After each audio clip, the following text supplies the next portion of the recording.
সকালের আকাশটা দেখুন কত সুন্দর, কি সুন্দর একটা আকাশ।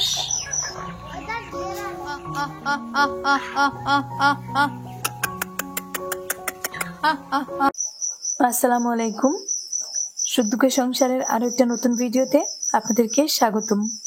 কাছের দূরের, দেশের এবং দেশের বাইরের যে যেখান থেকে আমার ভিডিওটি দেখছেন, আশা করি আল্লাহর রহমতে আপনারা সবাই ভালো আছেন। আমরাও আলহামদুলিল্লাহ ভালো আছি।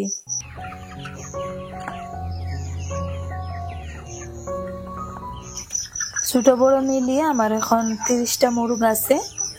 তো মোরগগুলোকে খাবার খাওয়াতে দেখা যায় একজনের পক্ষে সম্ভব হয় না, বড়গুলো ছোটগুলোকে মারামারি করে।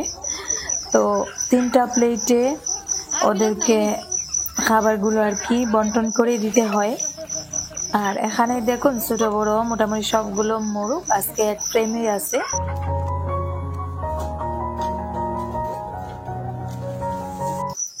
দুই দিনের টুকটাক ভিডিও মিলিয়ে আজকের এই ভিডিওটা আপনাদের সাথে শেয়ার করেছি।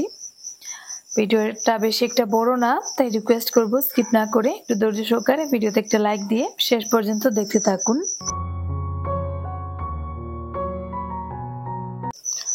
সেদিন লাউ গাছের জন্য মাচা তৈরি করেছিলাম। মাচা তৈরি করার জন্য কিছু বাঁশ কিনে এনেছিলাম, এক্সট্রা কিছু বাঁশ এখনো রয়ে গিয়েছে, মাচা তৈরিতে সবকটা লাগেনি।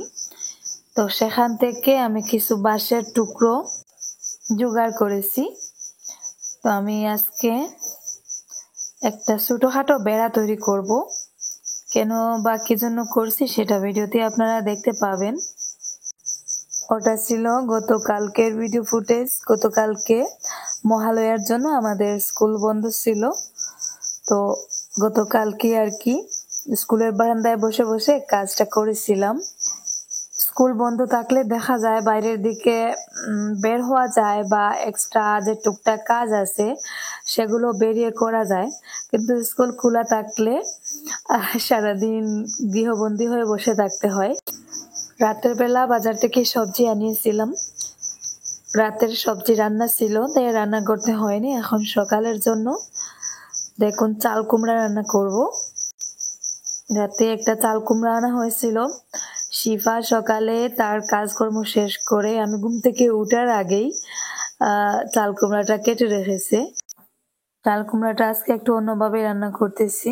দেখুন একটু পাঁচ ফোড়ন দিলাম, আর ঢাকনা দিয়ে কিছুটা রস বের করে তারপরে উপরে আমি দিয়ে দিচ্ছি হলুদের গুঁড়া, মরিচের গুঁড়া, লবণ আর সামান্য একটু ধনিয়ার গুঁড়া। যাই হোক, আমি এখানে কোনো রেসিপি শেয়ার করতেছি না। আমার বাসায় যে টুকটাক রান্নাবান্না করা হয় বা সিম্পল সহজ সরল রেসিপিগুলো আমার নতুন চ্যানেলে আপনারা পাবেন।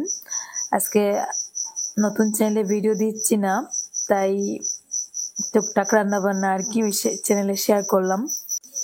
একটা চ্যানেলে দেখা যায় আমি রেগুলার কাজ করতে পারি না, একদিন ভিডিও দিলে আরেকদিন নেই, বা বড় জোর 2 দিন দেওয়া হয়, তারপরে আরো একদিন বা 2 দিন নেই। তো নতুন চ্যানেলটাতেও দেখা যাচ্ছে ওইভাবে ভিডিও দেওয়া হচ্ছে না, যেদিন সম্ভব হচ্ছে দেওয়া হচ্ছে। তবে আমি চেষ্টা করব সামনের থেকে একদিন মধ্যে রেখে আর কি ভিডিও দেওয়ার। ইনশাল্লাহ খুব তাড়াতাড়ি আপনারা পেয়ে যাবেন।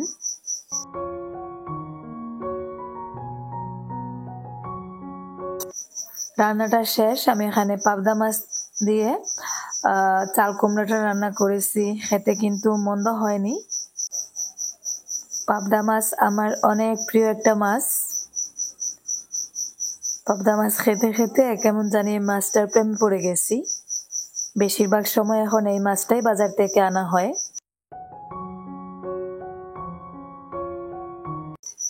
সকালে খাওয়া দাওয়া শেষ করে তারপরে দেখুন আবারও কাজে এসেছি। সকালে রান্না করার আগে আমি বাঁশগুলো কেটে রেখেছিলাম। ভাবলাম খাওয়া দাওয়া শেষ করে তারপরে এক্সট্রা কাজগুলো করব। আর ছোটখাটো একটা বেড়ার খুব প্রয়োজন আমার, কারণ আমার যে মোরগগুলো এতদিন রাতের বেলা 2টা গড়ে রাখা হতো। আর এমনিতে আমি যে গড়টা তৈরি করেছি ওখানে খোলামেলা ভাবে সবকটা মোরগ রাতের বেলায় রাখা যায় না, কারণ আমাদের এদিকে শিয়ালের খুব বেশি উৎপাত। তো যেখানে এমনিতে দেখা গেছে বেড়াগুলো পাকা না, তো শিয়ালের উৎপাতে মোরগগুলো রাখা যাবে না, তাই মোরগের রাতে থাকার জন্য আলাদা করে একটা ঘর তৈরি করা হয়েছে। ঘরটা মোটামুটি বড় আছে, তো ওই ঘরটার মধ্যে আর কি ছোট একটা বেড়া বসিয়ে দুইটা পার্ট করে বড় মোরগ আর ছোট মোরগ ওগুলোকে আলাদা আলাদা করে রাখবো।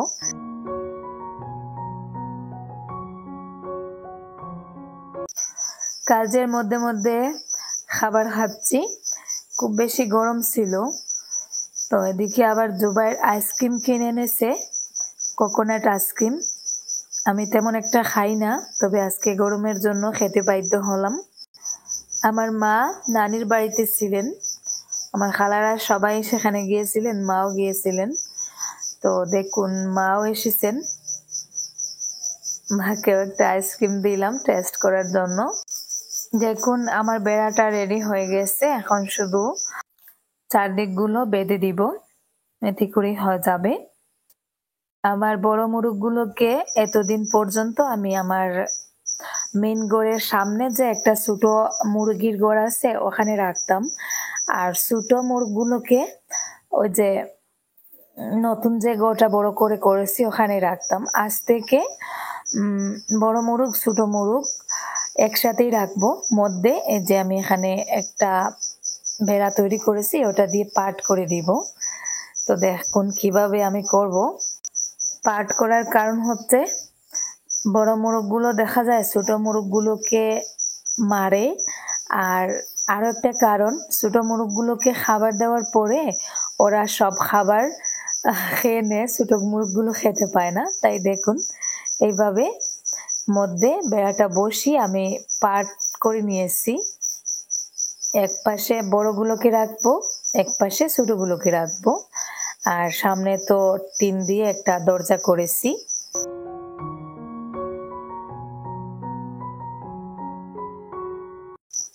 আমার স্কুলের একজন ম্যাডাম, উনি ওনার বাবার বাড়িতে গিয়েছিলেন। আসার সময় দেখুন আমার জন্য আরো কিছু ফুলের চারা এনেছেন। তো এই ফুলের চারাগুলো আমাদের ওইদিকে মানে লোকালে সচরাচর পাওয়া যায় না, তো হাফলং থেকে আর কি এই চারাগুলো আনা হয়েছে। দেখুন এখানে একটা বাগান বিলাস আছে, আর আরো কয়েক ধরনের আর কি 6টা চারা আছে। এই গাছটা আমি আজকে নতুন দেখলাম,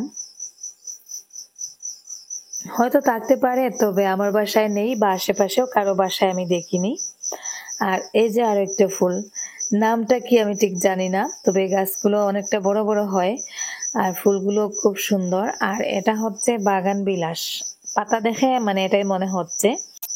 বাগান বিলাসের আলাদা আলাদা কালার থাকে, তো এটা ওরকম অন্যরকম একটা কালারের আর কি। আজকে গরমের কারণে দেখুন কবুতরগুলো আমার উঠানের ছোট একটা জায়গায় পানি জমে আছে, ওখানে এসে গোসল করতেছে। গাছগুলো লাগানোর জন্য শিফা আর জুবাইরকে নিয়ে এসেছি। জুবাইর মাটিটা খুঁড়ে দিবে আর শিফা গাছগুলো লাগাবে। আমার আর ভালো লাগতেছে না, কোমরের মধ্যে প্রচন্ড পরিমাণে ব্যথা, উঠতে বসতে সমস্যা হচ্ছে। তো শিফাকে বললাম জায়গাটা আগে পরিষ্কার করে গাছগুলো লাগানোর জন্য। ওখানে বারান্দার পাশ দিয়ে আগে গাঁদা ফুলের কিছু চারা লাগানো হয়েছিল, ওগুলো বুড়া হয়ে গেছে, ফুল আসতেছে না। আর ঝড় বৃষ্টির কারণে সবকটা গাছ শুয়ে পড়েছিল, ওই গাছগুলো ফেলে এখন জায়গাটা বের করে নতুন গাছগুলো লাগানো হবে। আর গাছ আসলে এখন আর লাগাতে ইচ্ছা করে না আমার ছাগলটার কারণে। দেখা যায় ছাগলটা চুপি চুপি ওর পছন্দ মতন গাছগুলো খেয়ে ফেলে, এটা একটা ফ্যাক্ট।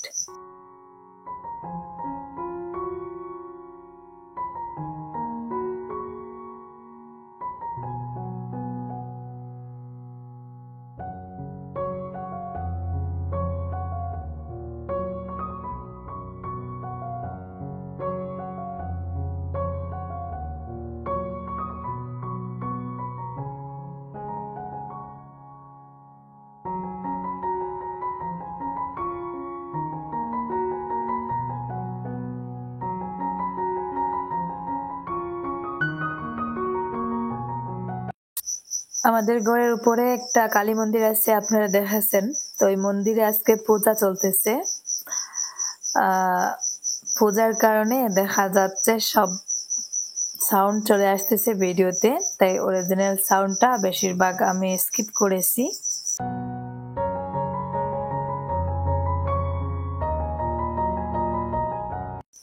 তো যাই হোক, আজকে ভিডিওর প্রথম দিকে বলা হয়নি, ভুলে গেছিলাম।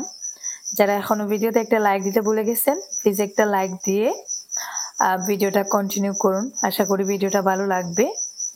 আর সেই সাথে যে আপু ভাইয়েরা আজকে আমার চ্যানেলে নতুন, চ্যানেলটাকে আজকে ফার্স্ট দেখতেছেন কিন্তু এখনো সাবস্ক্রাইব করা হয়নি, প্লিজ চ্যানেলটাকে সাবস্ক্রাইব করে দিতে পারেন।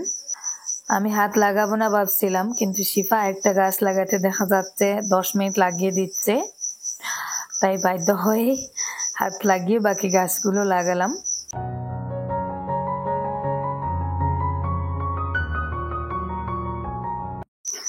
করে এসে দেখি জোবাইর ফুচকার আয়োজন করতেছে।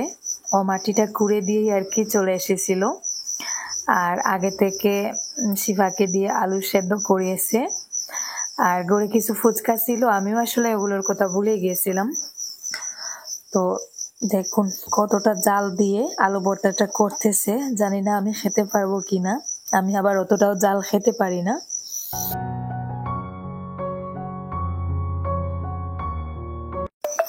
ফুচকার টক রসটা রেডি করার জন্য এখানে দোকান থেকে তিংলেস জলজিরা যে পাউডারটা, সেটা কিনে আনা হয়েছে। তো ওটা দিয়ে আর লেবুর রস দিয়ে আর কি টক রসটা তৈরি করা হবে। এখানে গাছ থেকে একটা লেবু নিয়ে এসেছে। দেখুন, ও তো আবার টক খাওয়ার একেবারে উস্তাদ, আর সাথে তো জাল খাওয়ার বাবা বলা যায়। তো এদিকে শিফাকে দিয়ে ফুচকাগুলো বাজানো হচ্ছে। যেদিন একটু গরম পড়ে দেখা যায় একটু টক কিছু খেতে ইচ্ছা করে বা একটু জাল জাল কিছু খেতে ইচ্ছা করে।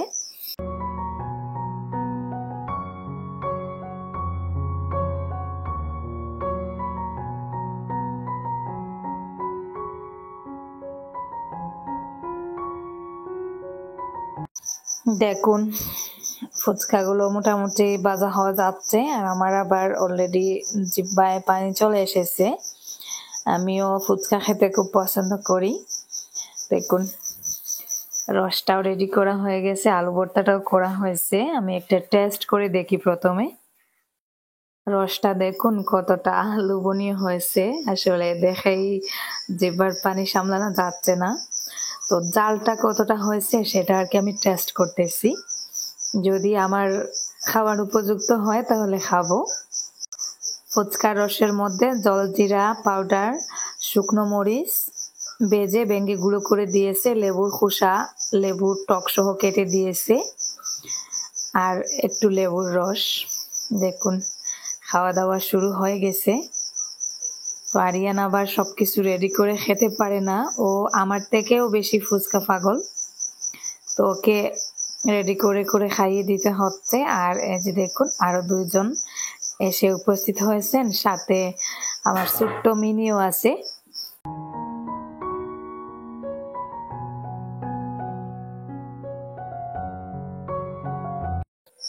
চলে এসেছি আজকের ভিডিওতে। আজকে সকালে খাওয়া দাওয়া শেষে আর কি প্রায় দুপুরের দিকে আমরা রেডি হয়ে বেরিয়েছি, ডাক্তারের কাছে যাব। আমার বাসায় এসে মা অসুস্থ হয়ে পড়েছেন, আর আমিও গতকালকে রাত থেকে দেখা যায় একটু অসুস্থতা ফিল করতেছি। মানে হঠাৎ করে কোমরে এত ব্যথা শুরু হয়েছে, কি জন্য করতেছে, অস্বাভাবিক একটা ব্যথা। তো সাথে আছে পেটেও ব্যথা। তো মাকে নিয়ে মেনলি আমি ডাক্তারের কাছে যাচ্ছি আর কি। মায়ের সুগারটা আবারও বেড়ে গেছে। গতকাল মা যখন আমার বাসায় এসেছেন, কিছুক্ষণ পর দেখা যাচ্ছে পানি খাচ্ছেন আর অশান্তি করতেছেন। এটা দেখে আমার মানে একটু ডাউট হলো যে মায়ের তো আগে সুগার ছিল, মধ্যে 1 বছর আর সুগার নর্মাল ছিল। মা খাওয়া দাওয়া আসলে যথেষ্ট কন্ট্রোলে করেন, ওই জন্য মায়ের সুগারটা বাড়ে না, কিন্তু হঠাৎ করে জানি না কেন আবারও বেড়ে গেছে। আজকে সকালে সুগার টেস্ট করালাম, করে দেখা যায় সুগার অনেকটা বেড়ে গেছে। তো ওই জন্যই আর কি ভাবলাম মাকে নিয়ে একটু ডাক্তার দেখাই। আর মা আগে যে ডাক্তার দেখিয়েছিলেন ওনার কাছে আর কি নিয়ে যাচ্ছি। আর সাথে আমারও যে কোমরের ব্যথা আসলে তেমন কিছু না, কিন্তু কেমন জানি একটা অস্বাভাবিক ব্যথা, হাঁটতে পারি না, শুইতে পারি না ব্যথা করে। তো কোমরের ব্যথা আবার অনেকটা রোগের লক্ষণ হতে পারে। আর পেট ব্যথাটাও বেড়ে গেছে। তো ওই জন্যই আর কি ভাবলাম আমিও একটু ডাক্তার দেখিয়ে আসবো, ছোট্ট একটা টেস্ট করাবো, কিডনি টেস্ট। আমি অনেকটা দামি দামি ওষুধ খাচ্ছি, তো ডাক্তার বলেছিলেন 1 মাস পর পর কিডনি সহ আর কি যা যা আছে সবকিছু টেস্ট করাতে, কোনো এফেক্ট আসছে কিনা দেখার জন্য। তো আমি আর এখন পর্যন্ত করাইনি, তো ওই জন্য আর কি আমার মনের মধ্যে একটা ভয় কাজ করতেছে। তো দেখুন, গাড়িতে ওঠার পরেই আবারও এরকম সমস্যা হচ্ছিল, ঘুমিয়ে ঘুমিয়ে মোটামুটি রাস্তাটা যাচ্ছিলাম। জুবাইর টুকটাক ভিডিও করেছিল, সেটাই আপনাদের সাথে শেয়ার করলাম। সমস্যা আসলে পিছু ছাড়তে চাচ্ছে না, একটার পর একটা সমস্যা লেগেই থাকে। আসলে 1-2বার সার্জারি করার পর শরীরটা আর আগের মতন সুস্থ হয় না, রোগ প্রতিরোধ ক্ষমতাটা কমে যায়, একটার পেছনে আরেকটা লেগেই থাকে। আর যেহেতু ঔষধ চলতেছে ওই জন্যই আর কি মনে হয় আরো সমস্যা বাড়ে। ঔষধের তো একটা সাইড ইফেক্ট থাকে। বাসা থেকে যখন বেরিয়েছিলাম তখন কিন্তু বৃষ্টি ছিল না, কিন্তু অর্ধেক রাস্তা আসার পরে দেখা গেছে বৃষ্টি শুরু হয়ে গেছে, আর এখন পর্যন্ত বৃষ্টি চলতেছে। আর সারাদিন ওই একইভাবেই বৃষ্টি হয়েছিল।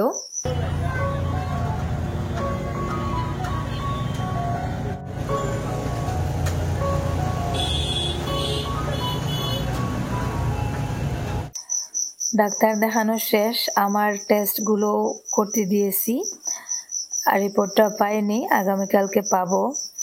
তো আমার কিডনির জন্য বেশি সমস্যা, তো রিপোর্টে কি আসে না আসে অবশ্যই আপনাদেরকে বলবো। আর এখন বাসায় চলে যাচ্ছি, আজকের মতো এ পর্যন্ত। আল্লাহ হাফেজ, আসসালামু আলাইকুম।